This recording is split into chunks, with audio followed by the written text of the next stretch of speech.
সবাই কেমন আছেন? আশা করি ভালো আছেন। নতুন একটা ভিডিও নিয়ে চলে এসেছি ঈদের আগের দিন। আমরা আসলে আমার মেজো বোন নাই, ছোট বোন আছে শুধু।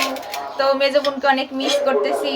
তো আমার ছোট বোন এই যে সে তার ভাইয়ার প্রথম উপার্জনের টাকা দিয়ে তার ভাইয়ার পছন্দের হাঁস কিনে নিয়ে আসছে। হাঁস মানে কিনে কেটে ধুয়ে নিয়ে আসছে।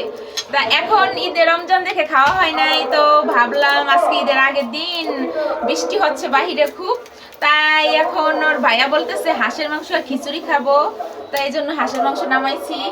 তো এই যে মাংসের পিৎজার জন্য আমি এখন মাংস ছোট ছোট করব, আর আমার ছোট বোন যে কাটাকাটি করছে মানে রান্না খিচুড়ি হাঁসের মাংস, তারপরে শেষে কালকের জন্য যা করবো এগুলো একটু গোছগাছ করে রাখতেছি। তো এই যে অবশেষে আমার খিচুড়ি এই যে ডান, তারপরে আমার হাঁসের মাংস এই যে ডান, তারপরে আমার মেয়ে যে সুন্দর করে সাজাচ্ছে সালাদ, এই যে আমার বোন পরিবেশন করছে, এই যে আহানাপের বাবা শুরু করে দিছে টিভি দেখা, আর আহানাপ তো মোবাইল নিয়ে মাশাল্লাহ সারাদিন। এই যে আপনাদের একটা নতুন একটা রেসিপি আমার মেয়ে ফার্স্ট টাইম এটা বানিয়েছে।